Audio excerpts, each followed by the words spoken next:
The irony is that you're trying to avoid beliefs based on psychological needs, but then you have the psychological need to be reasonable, which then forms the basis of your belief in not X. There are two ways you can go about building your beliefs about the world. One is to use reason and evidence. You find a good, sound argument to support a belief. This is good because then your belief is going to be matching up with reality if it's supported by a sound argument, or you find some evidence that makes the belief likely to be true. A different way of building beliefs is to meet psychological needs. Now, we all understand that we want to build our beliefs using reason and evidence. We don't want to just believe something for emotional reasons, because we understand that those emotional reasons may have nothing to do with reality. We get that. But what I see, what's interesting to me, is that oftentimes we're building our beliefs for emotional reasons, but we're not aware of it. And I want to give an example of this that I think very few people have realized, because there's an irony in this. And I can relate to this personally. So I was talking with somebody who believes in X, and I also happen to believe in X.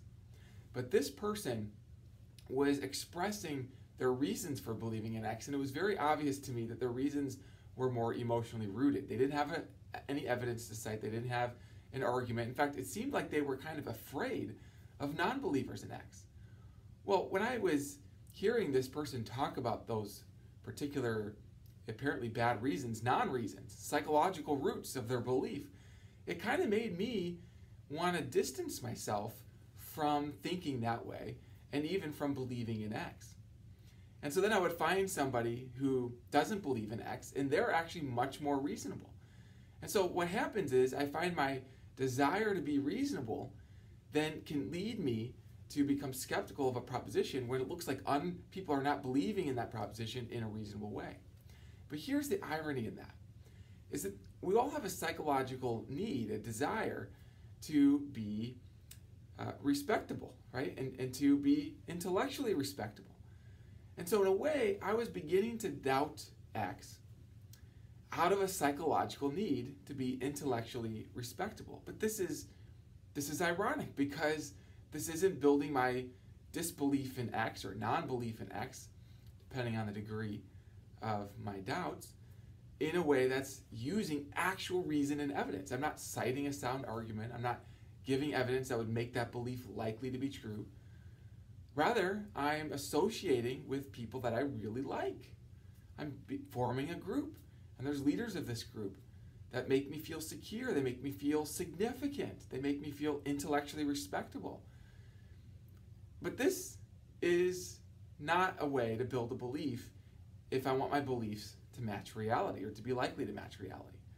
Now you might be wondering, what is this X that I believe in that other people seem to believe in without good reason and evidence? Well, it's belief in the existence of tables and chairs. So I believe that there are tables and chairs. But when I ask people, why do you think there are actual tables and chairs rather than just particles, right? Particles aren't chairs. But you think in addition to the particles, there's this other thing that you can sit on called a chair. Why do you think that? And when they give their arguments, it looks like it's more based on their community. It's not really a sound argument that's supporting their belief. And that makes me skeptical. Okay, there are many other examples. I'm sure you can relate to maybe more familiar examples than something as abstract as the debate over chairs and tables.